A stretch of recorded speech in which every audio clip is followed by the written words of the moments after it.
Madame la députée de Matapédia, pour 5 minutes. Merci, Monsieur le Président. Alors, Monsieur le Président, d'abord, je veux saluer Monsieur le ministre, mon collègue porte-parole des dossiers des ressources naturelles, les collègues députés et aussi les gens du Bas-Saint-Laurent, de ma circonscription et Madame Morin. Des bardeaux de cèdre et les gens, j'ai les préfets de mes 2 MRC qui sont avec moi, les maires de 3 municipalités, des gens là qui sont vraiment interpellés et aussi Monsieur Deroy qui représente les travailleurs. Et là, j'entendais depuis le début mes collègues échanger et j'ai retenu quelques belles formules qui passent bien dans des discours. Construire le Québec de demain et celui d'aujourd'hui, ça c'est moi qui ai dit ça. Nouvelle génération d'entrepreneurs et celle d'aujourd'hui.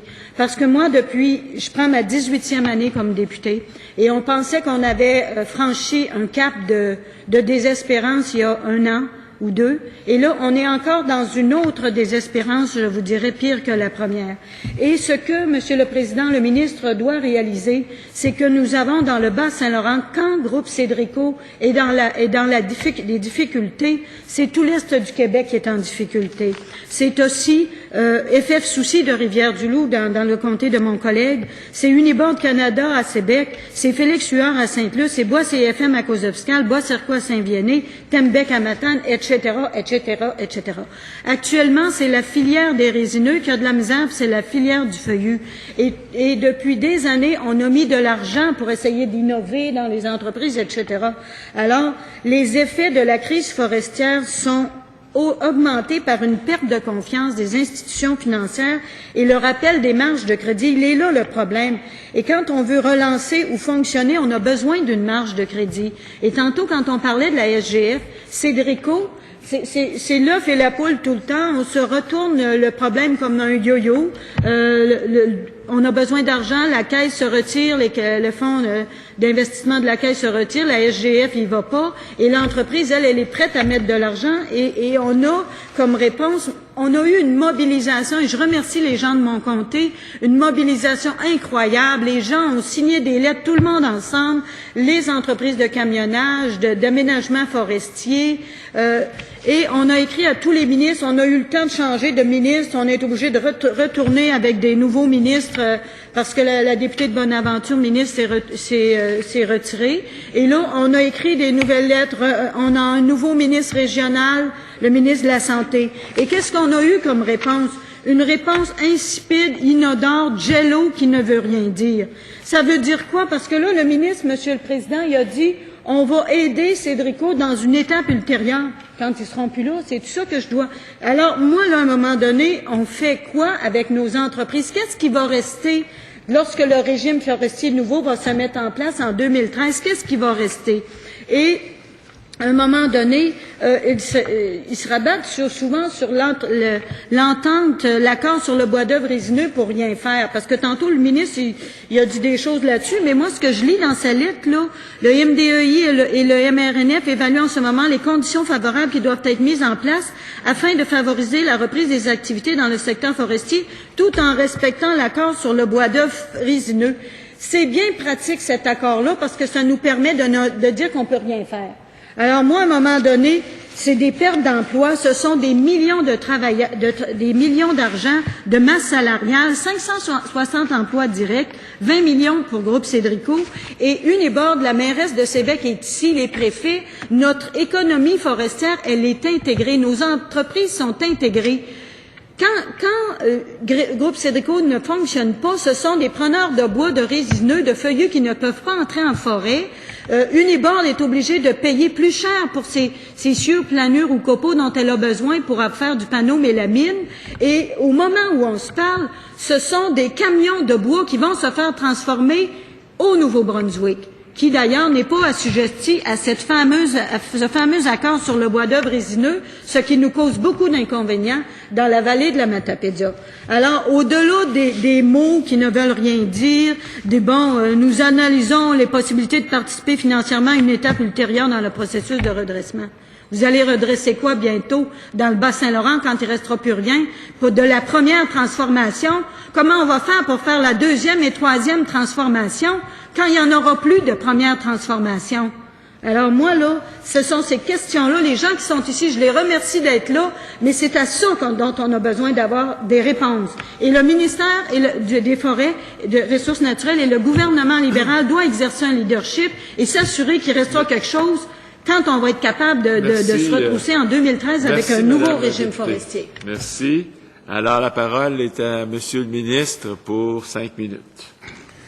Je remercie la dynamique députée de Matapédia de son intervention.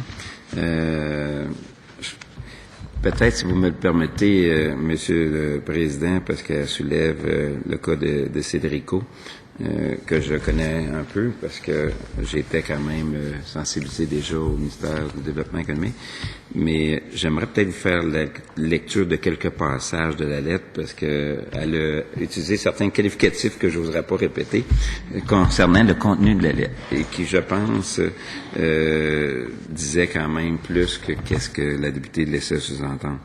Je disais que nous sommes présentement en discussion avec les dirigeants de Bois d'Œuvre Cédrico, qui bénéficient d'un accompagnement tant du ministère du Développement économique que du ministère des Ressources naturelles, leur permettant de prendre les meilleures décisions quant à un plan de redressement de l'entreprise. Actuellement, il y a un plan de redressement qui est en cours et on attend les résultats de ce plan de redressement.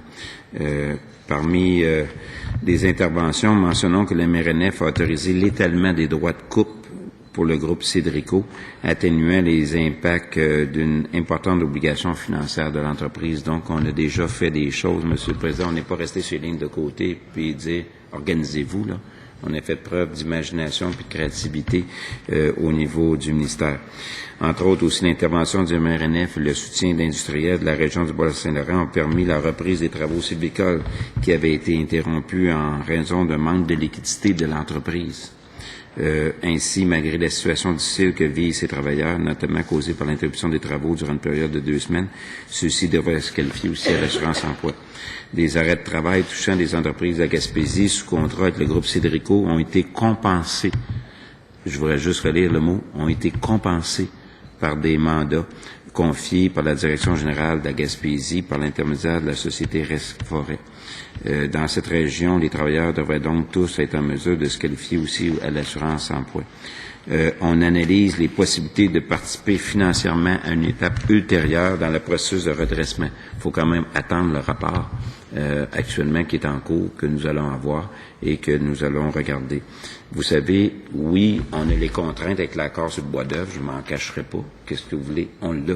Parce que si on fait des choses qui ne sont pas en conformité avec l'accord sur le bois d'œuvre, ben là, c'est toute l'industrie. On se ramasse avec un autre coup de bâton de baseball par la tête avec des taxes. Puis là, on met tout le monde de l'industrie encore qui va être davantage fragilisé. Donc, il faut quand même que ça soit, il y a un certain tamisage qui doit être refait. Mais nous, le principe, si quelqu'un qui, après ces années difficiles là qu'on connaît, les propriétaires peuvent mettre du capital additionnel puis qu'on peut les accompagner, c'est certain qu'on va regarder ça tout en respectant l'accord sur le bois d'œuvre. Donc, c'est pas vrai qu'on va regarder passer le train puis on fera rien. L'idée, c'est que faut regarder en fonction de l'accord sur le bois d'œuvre, mais il y a des conditions. Les conditions, c'est que l'entreprise également puisse, de leur côté, on veut pas que ce soit le gouvernement du Québec qui prenne 100% de tous les risques. OK? Donc, c'est pas vrai que le gouvernement du Québec prend 100% de tous les risques additionnels. Il faut qu'il y ait des institutions financières ou une certaine mobilisation au niveau local. Dans ce cas-là, il y a une certaine mobilisation au niveau local. Donc, oui, on le regarde. Le dossier est encore très actif. On attend le rapport actuellement de l'étude qui est en cours sur un plan de redressement. Quelle forme que ça pourrait prendre? Je peux pas m'avancer davantage aujourd'hui, Monsieur le Président, mais on a déjà fait des choses dans ce dossier-là. Au niveau de Nibord, je peux vous dire aussi que on suit de très près ce dossier-là, évidemment, et on va voir qu'est-ce qu'on peut faire dans ces dossiers. Donc, c'est pas des situations faciles. On va prendre des cas particuliers, puis il y en a plusieurs, je vous dirais. Ce gouvernement-là a intervenu également au niveau de la crise qu'on a connue. Il y a un programme qui s'appelle Renfort, qui est venu également pouvoir accompagner les entreprises. Mais, vous savez, on a une situation où on a des vents contraires très, très forts et c'est pas vrai que le gouvernement du Québec pourra venir à la rescousse de toutes les entreprises qui ont des problèmes de liquidité au Québec dans ce secteur-là.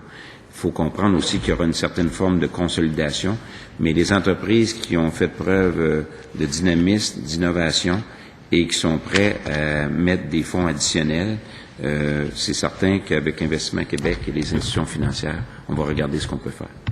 Merci, Monsieur le ministre. Monsieur le député de Rivière-du-Loup. Merci. Ce qui est particulièrement éloquent, on parle de cette crise forestière qui dure quand même depuis un moment, depuis quelques années. Il y a tout de même des gestes plus que concrets qui ont été posés. Quand j'entends l'opposition, c'est toujours un peu décevant d'entendre ce type de propos-là et dans la catégorie des mots qui ne veulent rien dire. Quand ça vient de la bouche de la députée de la Matapédia, j'oserais dire qu'elle est championne, elle est la championne toute catégorie des mots qui ne veulent rien dire. Parce que, Monsieur le Président, des gestes concrets en regard du développement, je dis bien du développement de l'industrie forestière, il y en a eu des dizaines. Oui, Monsieur le Président? Oui, Madame la députée de Matapédia. Point d'ordre, parce que je ne me laisserai pas insulter. J'ai fait ma présentation. Le député a à respecter ma présentation. Et quand je parle, ça veut dire quelque chose. Merci, Madame la députée de Matapédia. Monsieur le député de Rivière-du-Loup. Je me permettais simplement de citer la députée.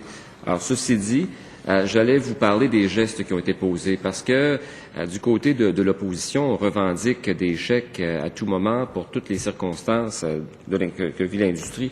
Mais je peux vous dire que le gouvernement a été présent dans, je vous dirais, toutes les régions du Québec en matière d'implication financière, justement pour soutenir les entreprises, mais j'oserais dire surtout pour soutenir les travailleurs.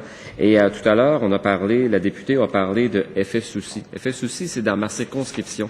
Strictement, et j'y faisais référence il y a quelques instants, là, au Bureau de l'efficacité et de l'innovation énergétique à l'industrie forestière.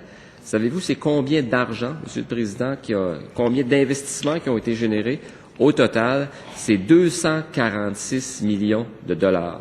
$250 million, sans compter que l'investissement financier de la part du Bureau, c'est un soutien direct là, de 52 millions. Si on transpose ça dans des réalités régionales, on a parlé de FFSOC, différents volets, là, récupération de chaleur des réservoirs, récupération de chaleur des autres procédés, l'optimisation des bouilloires, c'est très technique, là, mais il y avait 5 projets pour à peu près 5 millions de dollars. FFSOC, qui embauche 240 personnes directement chez nous dans la MRC de Rivière-du-Loup, la MRC des Basques et même aussi dans Kamouraska et dans Témiscouata, c'est 3,5 millions d'aides qui ont été accordées. Saguenay-Lac-Saint-Jean, Abitibi-Bowater, modification à la bouilloire numéro 9, c'est de l'argent du bureau qui a été investi. Toujours au Saguenay-Lac-Saint-Jean, produits forestiers, Cambo incorporé, implantation d'une bouilloire à biomasse, 350 forces, 2 150 000 $ d'investissement total.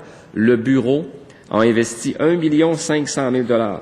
Toujours au Saguenay-Lac-Saint-Jean, Granule LG International incorporé, implantation d'une bouilloire à la biomasse, projet de 700 000 $, 250 000 $ d'aide. Bois-Trétel, bouilloire à la biomasse, Bas-Saint-Laurent, projet de 352 000 $, 167 000 $ d'aide directement. Et des exemples concrets, il y en a d'autres, Monsieur le Président.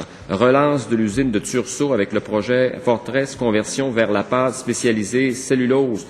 C'est un prêt de 102,4 millions de la part de qui? De la part du gouvernement du Québec.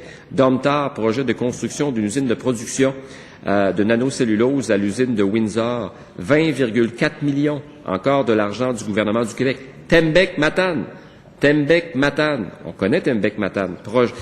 Il était question, on vivait une situation de grève, de conflit de travail. Projet de chaudière à biomasse forestière pour remplacer l'utilisation du mazout lourd. Un investissement de 6,3 millions de dollars du gouvernement du Québec.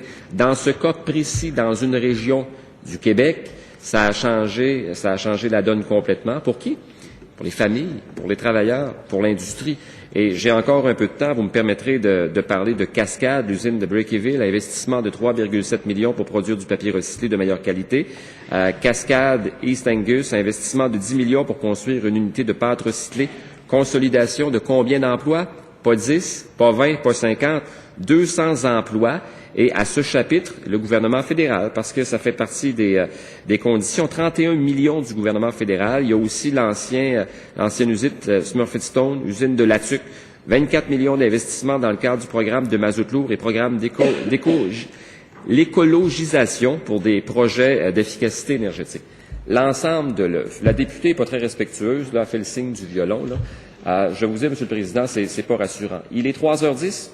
En entrant ici cet après-midi à 14h03 précisément, le député de Roberval nous a parlé d'idées. Ça fait plus d'une heure qu'on débat ensemble dans le cadre de cette interpellation. On les attend encore, Monsieur le Président, les idées. Moi, je mets en évidence ou en relief aujourd'hui des investissements concrets. Ça ne fait pas l'affaire de l'opposition lorsqu'on fait ça, mais des gestes concrets qui ont, je vous dirais, contribué à la qualité de la vie de citoyens de chez nous. J'ai parlé de Matane, j'ai parlé du Saguenay-Lac-Saint-Jean, j'ai parlé de Rivière-du-Loup.